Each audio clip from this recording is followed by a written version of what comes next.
I didn't know at the time about the Army. I didn't know necessarily about my family's history in the military. It wasn't something we really talked about. So he's like, well, let me introduce you to this recruiter. His name's Sergeant Massey. I don't know what any of that means. What's a recruiter? What's the Army? Like, what do you guys do?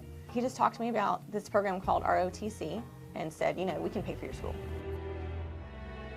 So my grandma Ann was one of the original issues of Life magazine. She was featured as one of the U.S. Army Nurse Corps flight nurses. So I guess cool things about the flight nurses is that, you know, that it was new. So they had to establish procedures, and a lot of these nurses and doctors would have to perform procedures at, 30,000 feet above ground level.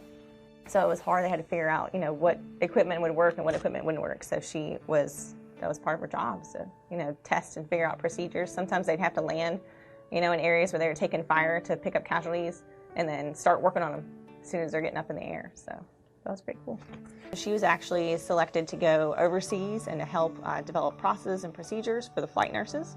And then she'd come back to the schoolhouse and she'd teach the schoolhouse, what she had implemented overseas. So it was pretty cool. She's been in a lot of major theaters during World War II. She's somebody I definitely looked up to. I didn't get to hang out with her that much. She died when I was really young.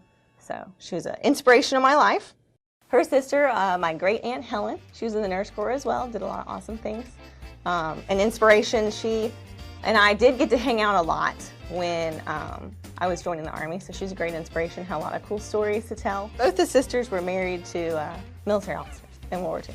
They had a lot of romantic stories, because they would meet, on the ships, and then they'd be like, if we make it through and come back, let's get married. So they did. Both of them did, yeah. So there I was, going to college as what was expected of the culture that I came from. And I was just realizing slowly but surely, college was not for me.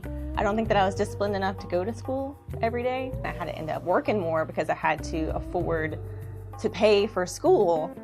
The Army fueled my curiosity for cultures, and I've become a really big traveler.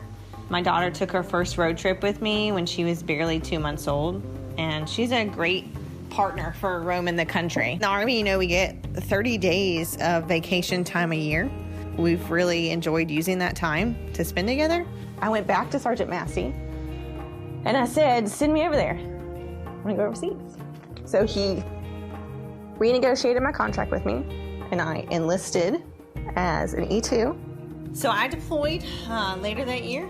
Sergeant Massey came through with his promises. Spent some time in both Iraq and Afghanistan. Now I got my college paid for, which is great.